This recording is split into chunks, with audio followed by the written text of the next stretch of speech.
susunod na programa ay rated PG. Ito ay nangangailangan ng patnubay at gabay ng magulang para sa mga batang manonood. Dumating na ang kinakatakutang araw ni Zoe ang mapahamak si Doc Lyndon dahil alam niya ang pinakatago-tagong sikreto ni Moira tungkol sa tunay na ama ni Zoe. Ito ang dahilan kaya iniingatan ni Zoe na itago ang katotohanan kay Moira na may isa pang tao na nakakaalam ng sikreto nila dahil siguradong manganganib ang buhay nito. Pero hindi na mapipigilan ni Zoe ang desisyon ni Doc Lyndon na isiwalat kay Lynette ang katotohanan kahit na nagtangka pa siya na tapusin ang buhay niya sa harap nito. Pero hindi titigil si Zoe na kumbinsihin si Doc Lyndon na huwag ibunyag ang sikreto na naging dahilan kaya nabuking ni Moira ang lahat matapos silang mag-usap ni Doc Carlos.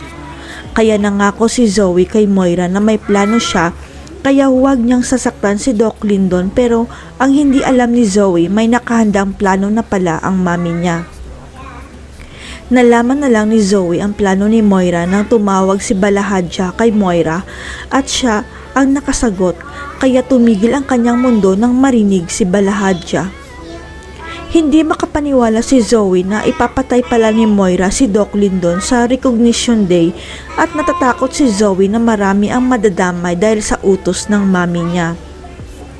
Hindi naman talaga masamang tao si Zoe kaya lang nabibrainwash siya ni Moira kaya nagiging masama siya pero sa unang pagkakataon kukontrahin niya ang mami niya. Sapagkat pipigilan ni Zoe ang pag-assassinate kay Doc Lyndon, kaya lang hindi nito sinasagot ang kanyang tawag kaya kay Doc Carlos na lang siya nagsumbong. Mabuti na lang at sinagot kaagad ni Doc Carlos ang tawag ni Zoe kaya mapipigilan ang pagpatay kay Doc Lyndon dahil hindi magtatagumpay si Balahadja at ang sniper. Desperado na si Doc Carlos na masagip ang buhay ni Doc Lyndon at kasamahan nito kaya gumawa siya ng eksena para magkagulo dahil hindi siya pinaniwalaan ng mga pulis. Nang malaman ni Doc RJ ang tungkol sa gulo sa Heroes Recognition Day, dali-dali siyang sumugod sa venue dahil nag-alala siya sa kalagayan ni Annalyn at Doc Lyndon. Habang papunta naman si Zoe sa venue, abot langit ang takot nito dahil sarili niyang ina ang dahilan kaya nagkagulo sa Recognition Day at hindi ito kinaya ng konsensya niya. Napagtanto ni Zoe na kailangan niyang magsumbong kay Doc RJ na gustong ipapatay ni Moira si Doc Lyndon dahil sa sekreto nila para matapos na ang kasamaan ng mami niya. Ang hindi alam ni Zoe may malalantad na sikreto dahil sa pagtangka ni Moira sa buhay ni Doc Lyndon sapagkat si Doc Lyndon pala ay anak rin sa labas ng daddy niya.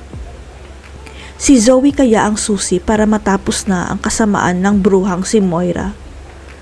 Ilalantad na kaya ni Doc Lyndon na si Doc RJ pala ang tunay niyang ama? Abangan.